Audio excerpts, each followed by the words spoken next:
everyone! Welcome to another episode of Lasap, masustansyang pagkain Pilipino. For today's episode, we will be cooking a very popular dish called Bistec Tagalog. So, simple lang ang ingredients nito.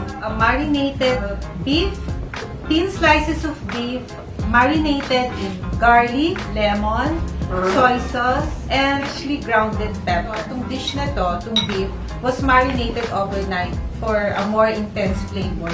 But you can marinate it for at least a minimum 1 hour para flavorful siya. And we also have slices of ring onions, and these two, the sliced mushroom and spring onions, are optional. And a bit of sugar as well. Let's start by sauteing the onions. Okay, saute naman natin yung mushroom. Itong mushroom, optional lang to.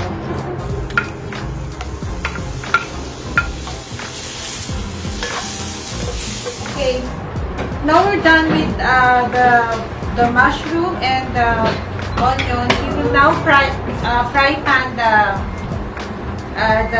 marinated beef in batches. Deep fry pan the beef in batches.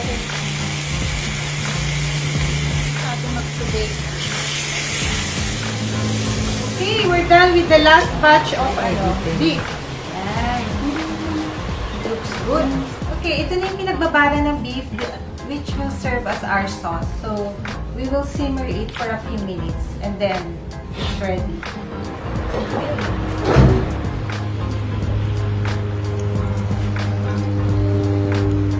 Kung may mushroom kayo, although this is optional, pwede nyo nang isama.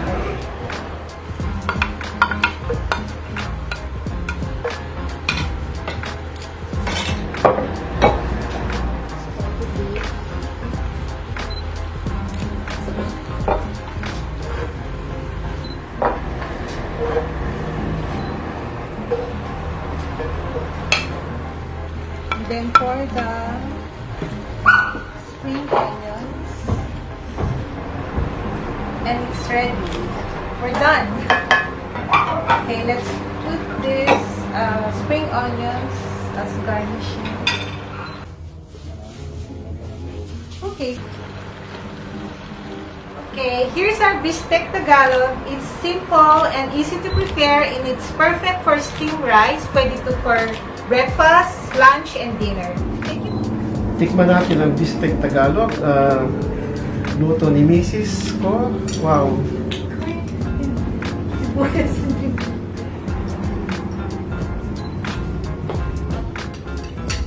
Perfect. Nalalasap, Bistec Tagalog. Thank you, Maud, for this cook. Talagang ganado akong kumain. Thank you.